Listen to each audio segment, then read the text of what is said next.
এক সুন্দরী তরুণীর প্রেমে প্রতারণার শিকার হয়ে সংসার ধর্ম ত্যাগ করেছিলেন তিনি। প্রতিজ্ঞা করেছিলেন জীবনে আর কোনো নারীকে ভালোবাসবেন না এবং ভবিষ্যতে কোনো নারীর সঙ্গে সংসারে আবদ্ধ হবেন না। ঠিক সেই কথাতেই আজও অটুট রয়েছেন তিনি।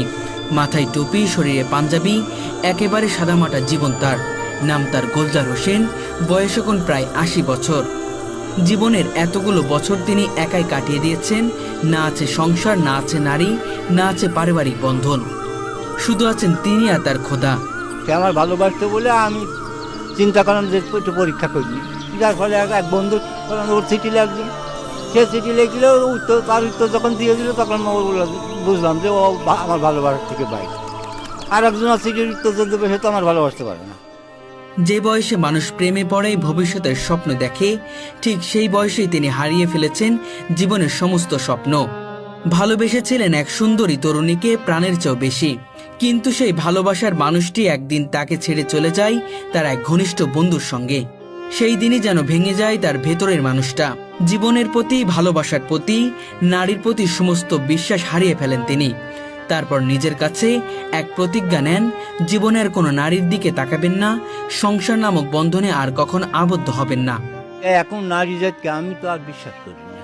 অনেকেই বলে যে সব নারী তো সমান নয়, একটা নারী আমার সঙ্গে আসুক, ক্ষুধার ভালোবাসতে আসুক, কিরা আসবে?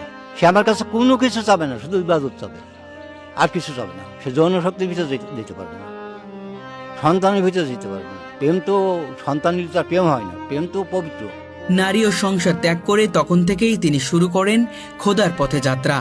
নিজের গ্রাম ঝিনাইদহের হরিণাকুণ্ড উপজেলার শহরতলির পার্বতীপুর নির্জন এক মাঠের ভিতর নিজের হাতে একটি ছোট্ট ঘর নির্মাণ করেন।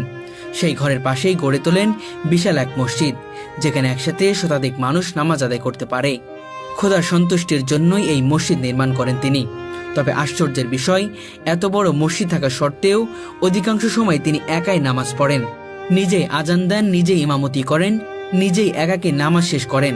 কারণ এলাকার মানুষ কেউই তেমন আসে না তার মসজিদে।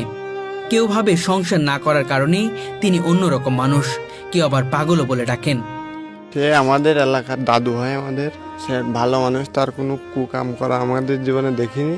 সে তার নিজের টাকার মসজিদ, সে একাই নামাজ পড়ায়, একাই আজান দেয়, একাই ইমামতি করে। চোখে এখন ভালোভাবে দেখতে পারেন না, তবু প্রতিদিন নিয়ম করে কোরআন তেলাওয়াত করেন। ৫ ওয়াক্ত নামাজ, জিকির আর খোদাকে স্মরণ করেই কাটে তার প্রতিটি মুহূর্ত। আমি সংসার থেকে আলাদা হয়েছি একটাই মাত্র কারণ, আমি আমার ক্ষুধা সন্তুষ্টি লাভের জন্য, এবং ক্ষুধা আমার প্রতি সন্তুষ্ট থাকবে এই জন্যই আমি সংসার ত্যাগ করেছি। তাছাড়া